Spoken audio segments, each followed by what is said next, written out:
Y'all ready? Yes. I got a sellout. So anyway, I'm Senator Graham from South Carolina. I'm the ranking member of the Budget Committee on the Senate side, on the Republican side, and I've got some thoughts I'd like to share with with the media and with the country about what's going on in the House. There's an effort, I think, today to start the process to pass a reconciliation bill, not just a bipartisan $1.3 trillion infrastructure package, which I voted for, but a bill that I think is a fraud, that's going to be pouring gasoline on inflation problems we have in the country, and the reconciliation bill in the House rewards special interest at the expense of the public at large. So there's the process and there's the substance. When we passed our tax cut bill in 2017 using reconciliation, Republicans held hearings in committees in the Senate. We had markups and people had a chance to weigh in as to what we were doing. In the committee process, we had hearings so the public could understand how the tax cuts worked. None of that has been done. The more you know about the Democratic proposal, the less you would like it. So if I were them, I'd be doing this too, I guess, if you just wanted an outcome. But what's happening in America, and you saw it in Virginia and throughout the country, there's a backlash against this big government liberalism. There's a backlash growing in this country about the state of the economy. Inflation is growing, and the more we spend here in Washington, the more we expand government, the worse that problem is going to be. At the end of the day, people are going to have to be informed meaningfully about what's in these packages, and as of this moment, it's all behind closed doors. We're sort of guessing as what's going to make it. After the elections Tuesday night, Speaker Pelosi added in provisions. She's getting pushed from the left. Everybody's got an opinion about the Tuesday night election. Here's my opinion, that blue states and blue cities are yelling at the left wing of the Democratic Party, "You're nuts, slow down." Now, why do I say that? In Minneapolis, there was an effort to disband the police department that went down in flames. The president of the New Jersey State Senate, one of the longest serving members of the New Jersey State Senate, is likely to lose to a Republican who spent $153 as a truck driver. I'm sure he's a fine man. How do you explain that? This is a backlash. When it comes to Virginia, racial dog whistles led to the outcome in Virginia. Really, when you elect the first African-American woman statewide office holder as a Republican, a retired Marine, believes in the Second Amendment, and supports parents having a right to have a voice regarding their children's education. So there's a historic night in Virginia, the first African-American woman elected statewide. When you add all this up, you need to listen to my Democratic friends. We've found ourselves in this boat too. We've gone too far on our side. In New York, there was an initiative on the ballot statewide to go to same-day voter registration, and it was rejected because people are worried about gaming the system. There was a provision on the ballot, a referendum in New York, basically allowing the state to mail out absentee ballots whether they were requested or not. That got defeated. This is New York. It's not South Carolina. So Virginia, I think, is a telling story about the power of ideas and going too far. This process our Democratic colleagues are using to spend trillions of dollars is a bad precedent to set, and quite frankly, it stinks. I think people in the House should have hearings about their bill before they vote on it. There is no CBO score. In the Senate, for you to have a privileged status, a bill to be privileged under reconciliation, you have to have a CBO score. That hasn't been done. This train is moving so fast in the House, they've blown by hearings, they've blown by bipartisan markups, and they don't even have a score from the Congressional Budget Offices, which is required in the Senate. So the product coming out of the House, if it makes it over here, is dead on arrival until we get a CBO score. Now, they've settled on a $1.75 trillion reconciliation package, is what they say. Our Democratic colleagues say about the latest reconciliation bill. Well, the Wharton School of Business did an analysis, and they believe it's more than $4 trillion.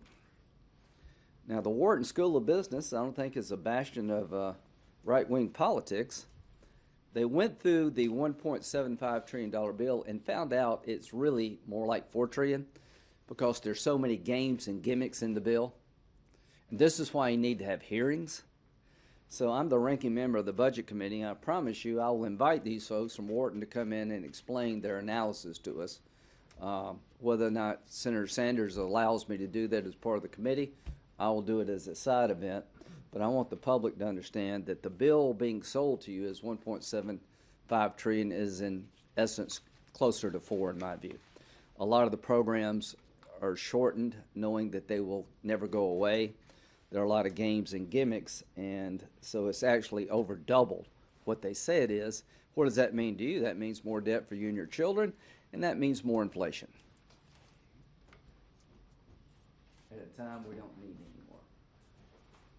So number one, the price tag is being manipulated, and I think it's a fraud, and we'll ask the Wharton people to come and explain their analysis.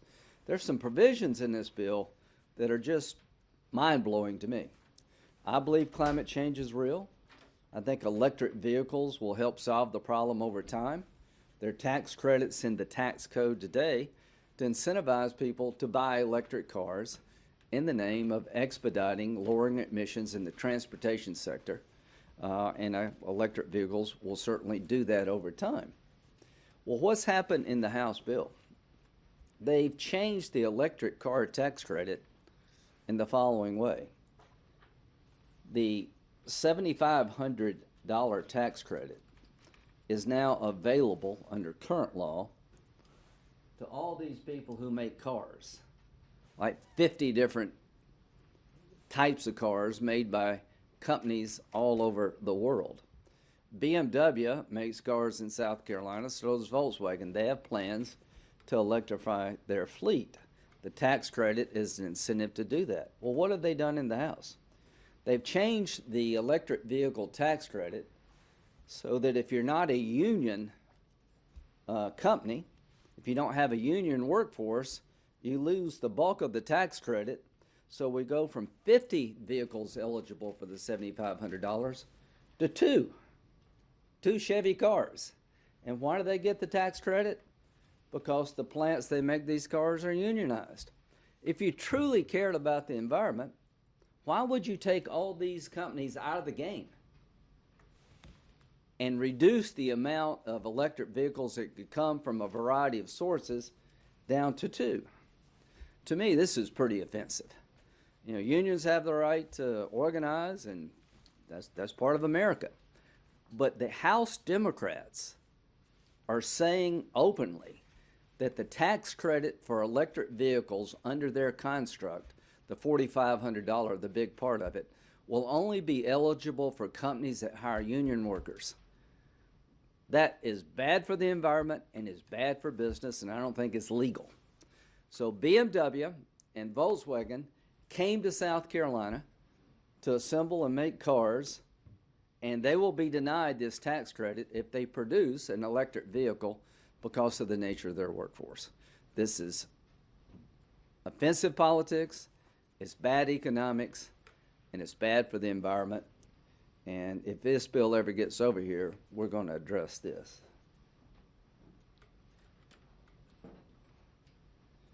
Expanding the child tax credit.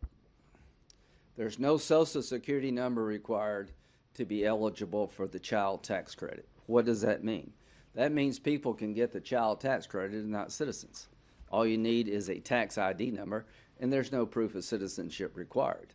So we have an illegal immigration problem in this country. We're at all-time highs in terms of illegal crossings. Expanding the child tax credit in this fashion is going to incentivize more illegal immigration. Word will spread. If you can get to America and get a tax ID number, your children will get a tax credit from the federal government. This is the wrong policy at the wrong time, and I hope hardworking Americans who are paying into the system will realize that expanding the tax credits to allow illegal immigrants to get the tax credit makes every problem worse. The debt problem worse, the immigration problem worse. So I don't know what's going to happen today. I don't know what's going to happen in the future, but I do know this. This bill is not 1.75 trillion. It's more like 4 trillion, and it's not some right-wing group saying that. That's the Wharton Business School in Pennsylvania. That electric vehicles tax credits has turned into a gift to special interest unions. You go from 50 vehicles eligible for the electric vehicle tax credit to 2. So the House bill rewards the union workforce at the expense of the environment and just basic fairness. And finally, the expansion of the tax credit is done in such a fashion that your hard-earned tax dollars will be now going to people here legally.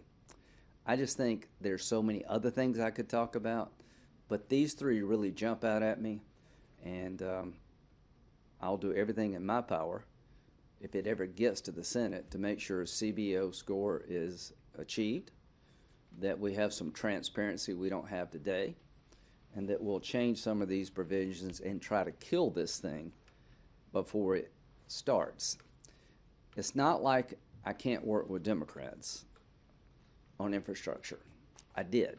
I was one of 19 Republicans voting for an infrastructure package of 1.3 trillion that had electric vehicle expansion in it, that was for roads, bridges, and ports. Was it perfect? No, but it made sense to me.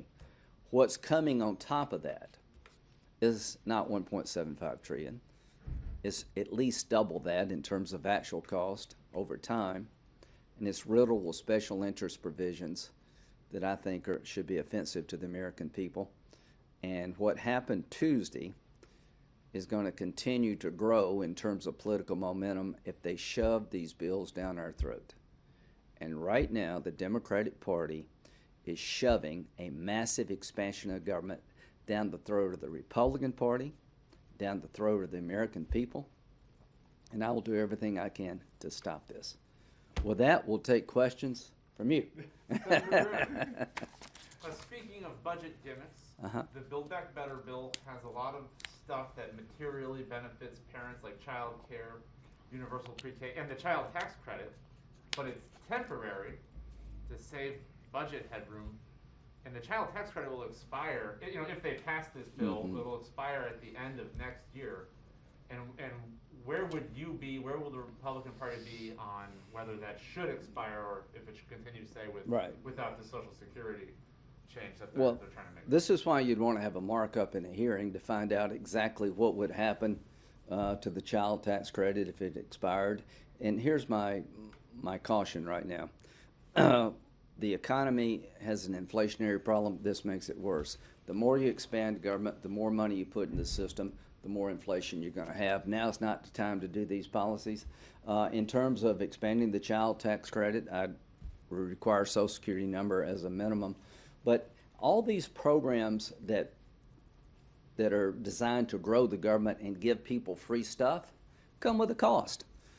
Should the first 2 years of community college be free? I don't think so. Everything gets free to the point you can't afford it. So I want to have a timeout on massive expansion of government and spending until we can get our economy in better shape and have an intelligent discussion about where we want to go in area of education and providing help to families out there working. This is not an intelligent discussion. Yes, sir. So the DOJ didn't get back to the Judiciary Committee Republicans' request about the schools memo, and I wonder what your thought of the impact that was on the Virginia election, and then also and did you think that linked the Biden administration to that issue in Virginia, Well, as you get back to trying to figure out what happened in Virginia, you can't ignore what happened in Minneapolis, and you can't ignore what happened in New Jersey. You can't ignore what happened in Brooklyn. A write-in candidate, not Brooklyn, I'm sorry, what was the town in New York? Buffalo, I'm sorry. Sorry to all those folks in Brooklyn. In Buffalo, you had a write-in candidate beat the AOC-backed candidate for mayor.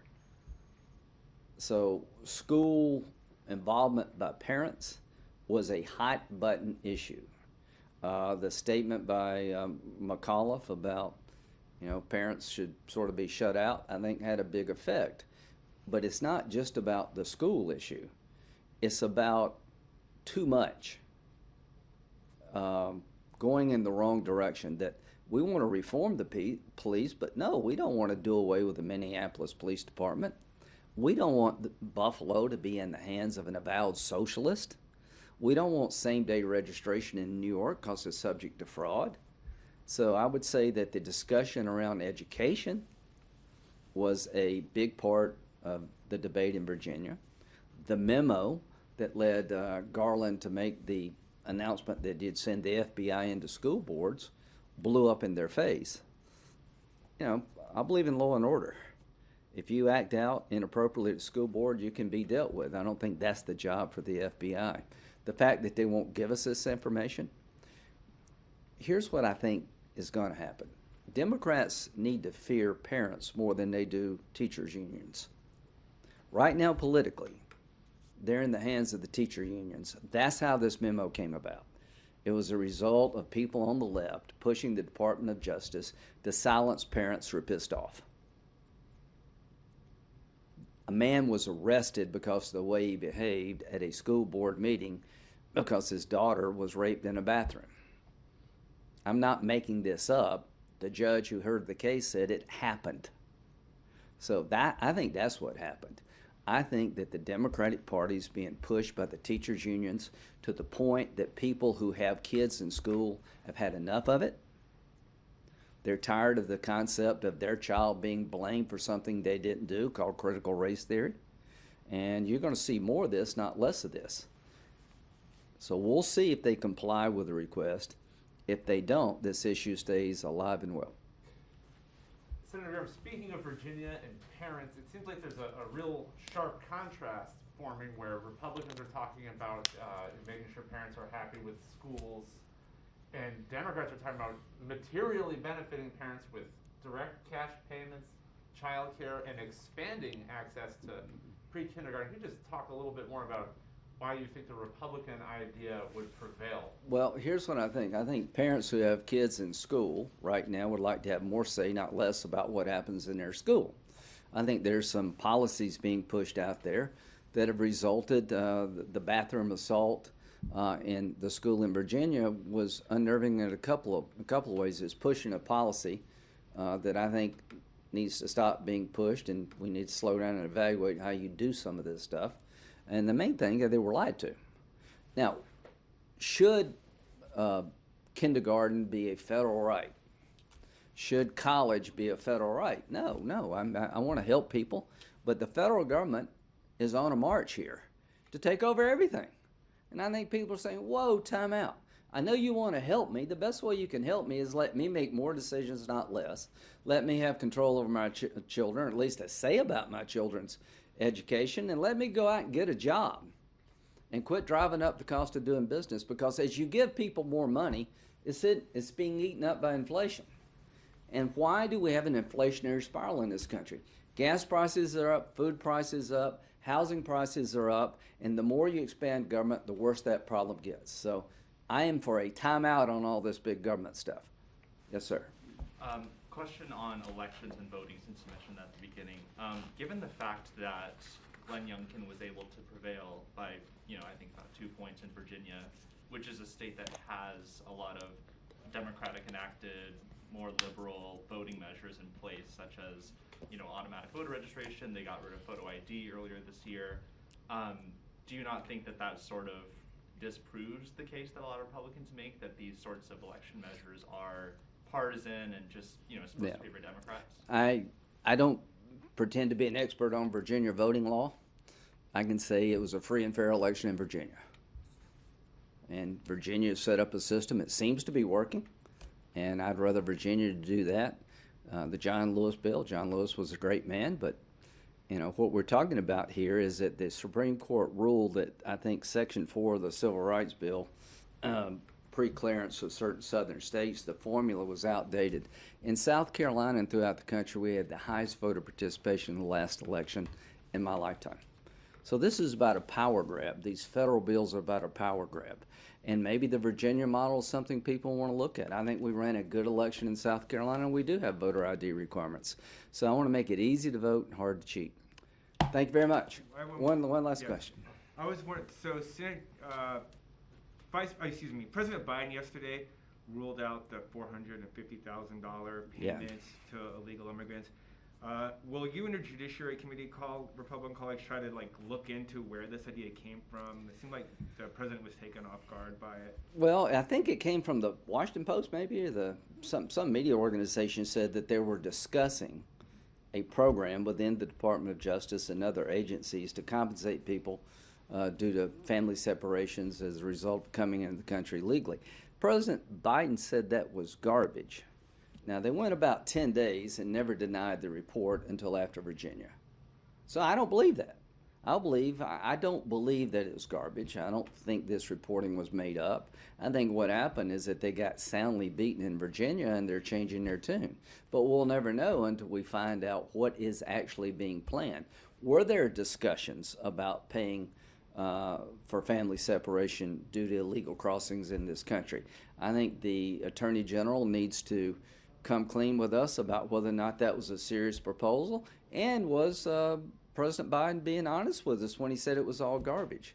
If it was in fact being considered, then it's clearly not garbage.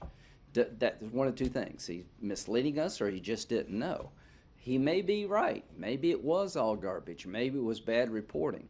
But the ACLU, the moment he said that, came out hard and said, what are you talking about? We need to pay these people. We need a just system. So I would think the ACLU challenging Biden makes me believe that there was consideration going on in the Department of Justice and other places under the theory of the ACLU to make a more just society. You got to pay these people. The reason he said that is they took a beating, my Democratic colleagues in Virginia, and this went over like a lead balloon, paying people $450,000 more than a soldier killed in battle because of family separation policies that are a result of our own laws. Thanks. We did it. Thanks, Senator. I called on you. You did, and I appreciate it. Twice. Graham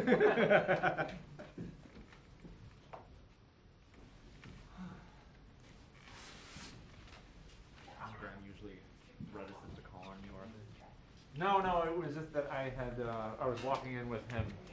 He just has a really good sense of humor. Yeah, I was walking in with hope to call on me.